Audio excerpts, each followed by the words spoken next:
Factoring binomial. Factoring មកពាក្យថា factor កតា binomial មកប្រែថាគណិតទ្វេភាគ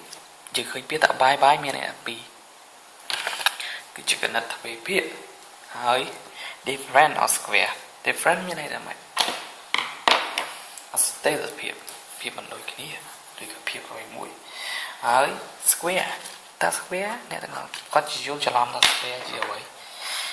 នៅក្នុងនេះគឺ sphere មានន័យថា2ស្អីគុណ2ប៉ុន្តែកាប់ sphere មានន័យថាម៉េច sphere មានន័យថាបកប្រែថាគឺជាចតុកោណមានន័យថាមាន4ជ្រុងស្មើគ្នាឧទាហរណ៍នេះគឺជ្រុងមួយឧទាហរណ៍នេះគឺជ្រុងមួយហើយនេះគឺជ្រុងមួយទៀតស្មើគ្នាជ្រុងទី1ជ្រុង2ដោយសារមានជ្រុង2ដូច្នេះហើយដើម្បីបានស្វែងត្រូវស្វែងគុណ2នេះអាស្វែងគុណ2ហ្នឹងហើយបាន4ហ្នឹងហើយបានយើងកើតបានចតុកោណជ្រុងនេះស្មើនឹងយ៉ាង square នេះហើយជាហេតុបាទ square វាទូទៅ different square នេះគឺជាបាយនឹងនេះគឺជាគណិតទ្វេភាគដែលមានរូបមន្តវានេះគឺជារូបមន្ត a ស្វែងគុណ2 a square ដកនឹង b square ស្វែងគុណ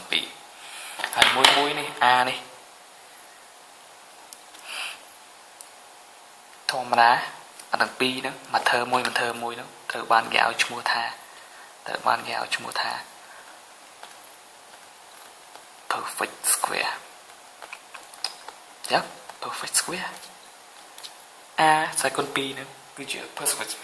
square b ស្វែងគុណ2គឺជា perfect square ដូច្នេះហើយនេះបើដូចខ្ញុំចង់ហើយនេះគឺរូបមន្តវា a ដក b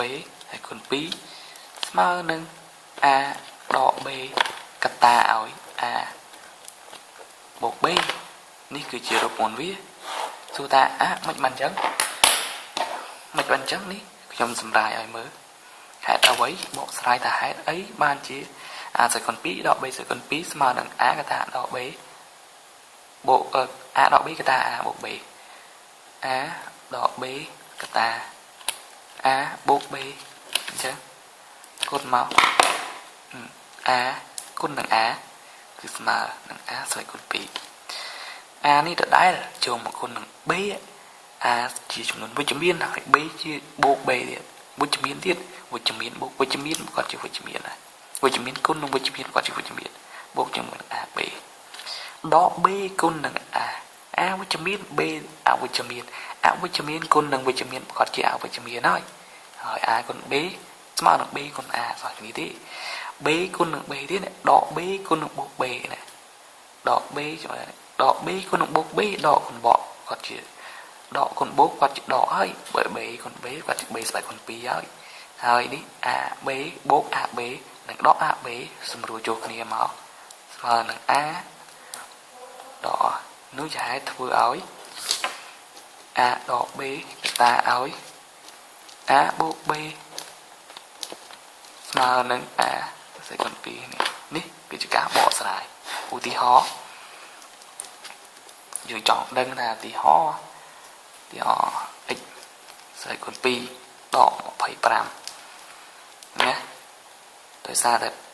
25ស្មើប្រមាណប្រកបជា5ស្វែងគុណ2ហើយស្មើ25ដូច្នេះហើយ x ដក5ស្មើកតា x បូក5អញ្ចឹង2ដក9បូកដក9ណាទេដកនេះយកមិនដក9ស្មើនឹងប្រហែល3ស្វែងគុណ2ស្មើ9ដូច្នេះហើយស្មើនឹង x